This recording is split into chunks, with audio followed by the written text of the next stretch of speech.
makian dan pujian. Ada sikap dan kata-kata yang dapat merusak, ada pula yang dapat membina hubungan yang menyenangkan antar pasutri, pasangan suami istri. Lonte, Nyonya Fanny, bukan nama sebenarnya di rumah. Sebenarnya saya malu mengungkapkan soal ini, Mbak Lei, sebab saya sudah tidak muda lagi dan perkawinan kami sudah cukup lama. 16 tahun dan ketiga anak kami sudah remaja. Sekarang saya lagi suntuk dan merasa jenuh sekali. Sebab suami saya suka bersikap kasar. Padahal saya sudah bekerja keras buat keluarga, dari pagi kadang sampai malam lagi. Kedengarannya berlebihan ya Mbak. Tetapi begitulah kenyataannya. Pendapatan suami saya tidak mencukupi. Ketiga anak kami membutuhkan biaya yang tidak sedikit. 3 tahun lalu saya membantu teman yang memasarkan produk kosmetik. Lumayan penghasilannya, meski membutuhkan kesabaran besar menghadapi pelanggan yang cerewet. Tetapi apa komentar suami saya bila saya mau pergi? Dia bilang, dandananmu kayak lonte. Loh, bila tidak dandan rapi, siapa yang mau beli produk ini Mbak? Saya juga tidak mau dandan sangat berlebihan. Bila saya pulang lelah, bukannya diberi simpati malah bilangnya salah sendiri. Bila saya lagi senang sebab berhasil menjual banyak, komentarnya, banyak juga yang bisa lu tipu. Aduh, sakit hati saya mendengarnya. Biasanya saya diam saja. Tetapi hati saya bagai diiris-iris, sakit sekali. Sudah lonte, kerjaannya menipu orang lagi. Padahal produk yang saya jual adalah baik. Kadang saya tidak tahan pada sikap sinis dan kekasarannya dan kami jadi bertengkar. Akhirnya saya berhenti bekerja. Hasilnya kami jadi sering berutang ke sana kemari. Setahun lalu saya rintis usaha baru, yaitu rantangan. Mula-mula hanya sedikit pelanggannya, cuma ada 3. Tetapi saya tekuni dan berusaha keras agar pelanggan tidak kecewa. Ini berhasil dan tambah lama pelanggan tambah banyak. Sekarang ada 23. Lumayan, kami bisa ikut makan dari jerih payah ini. Meski langganan bertambah, semangat kerja saya menurun sebab suami sering marah-marah. Katanya rumah jadi kotor gara-gara saya, berantakan seperti rumah edan. Saya mata duitan. Pagi-pagi sudah ngomel, jangan berisik. Bagaimana dapat bekerja di dapur tanpa bersuara? Saya kan bekerja buat menolong keluarga. Kenapa saya terus dipersalahkan? Kadang-kadang saya pikir ingin pulang saja ke rumah orang tua. Di sana saya disayang dan tidak usah banting tulang. Nyonya Fanny yang baik. Sedih sekali jika sehari-hari sudah bekerja total buat keluarga, hadiahnya malah dimaki-maki. Betapa pedihnya. Bagaimana hubungan pasutri dapat sehat jika tidak dipupuk dengan tutur kata dan perbuatan menyenangkan? Sebuah benda mati seperti mobil saja perlu dirawat dengan telaten agar awet. Bila terus dibentur-benturkan, tidak dirawat dan tidak diisi bensin pasti akan rusak. Apalagi hati orang dan hubungan dalam perkawinan yang jauh lebih peka dari benda mati. Perlu sekali dirawat dengan telaten dan diberi gizi yang baik agar berkembang dengan subur. Sayang sekali tampaknya suami Anda kurang pandai memelihara hubungan yang mesra.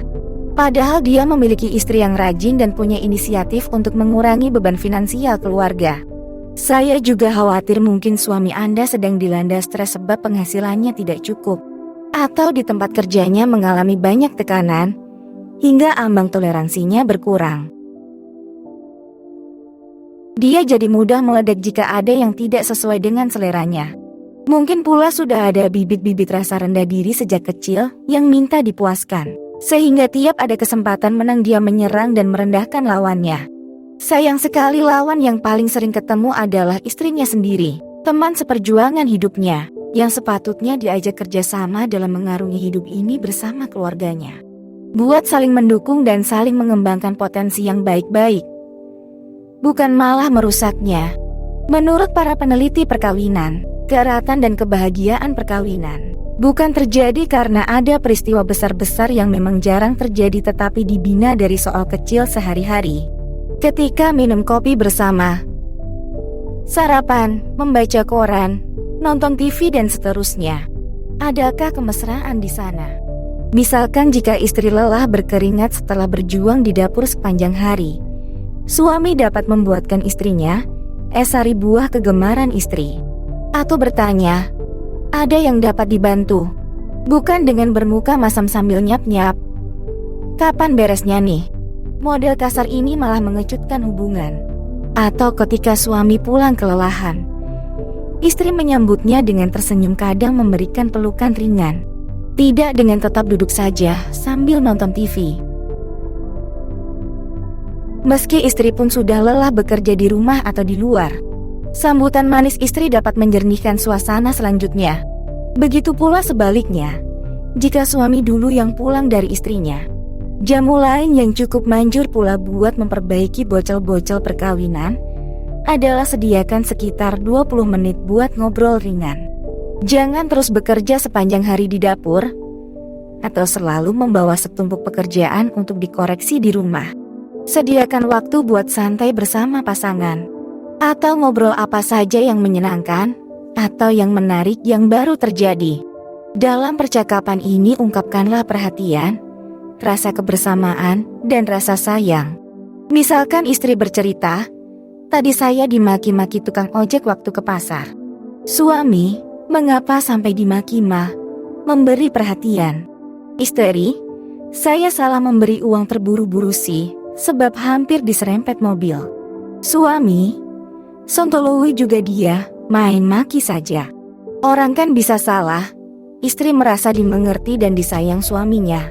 Gizi sehat yang dapat memperkuat ikatan mereka. Jangan begini. Istri, tadi saya dimaki tukang ojek waktu ke pasar. Suami, diam saja baca koran terus, meski jelas mendengar kata-kata istrinya. Atau hanya menjawab, iya lu baca terus. Sikap ini seakan berkata kamu tidak penting, tak berharga didengar. Aku tidak berminat pada persoalanmu. Siapa yang suka diperlakukan seperti itu? Ini juga jangan. Istri, tadi saya dimaki tukang ojek waktu ke pasar. Suami, ya pantas mesti salahmu toh. Seakan kesalahan sudah baku milik istrinya. Hasilnya istri merasa pedih, lagi-lagi dianggap sumber kesalahan dan ketololan. Dia menyesal sudah ngomong dan malas ngomong lagi. Buat apa ngomong kalau hasilnya jadi sakit berganda? Sudah dimaki tukang ojek, dihina suami pula. Jika ingin hubungan lebih mesra, pusatkanlah perhatian pada yang baik-baik dari pasangan kita, bukan sebaliknya. Ungkapkan kebaikan itu dan rasa senang kita. Keadaan ini bukan hanya membahagiakan pasangan kita saja, juga membahagiakan diri kita sendiri, sebab dengan memikirkan yang baik dan menyenangkan, sistem tubuh kita pun menyesuaikan diri. Stres jadi berkurang, perasaan menjadi lebih tenang, hati lebih lega, sikap menjadi lebih toleran. Jika banyak bunga dan buah di rumah, buat apa mencari-cari dan mengumpulkan duri?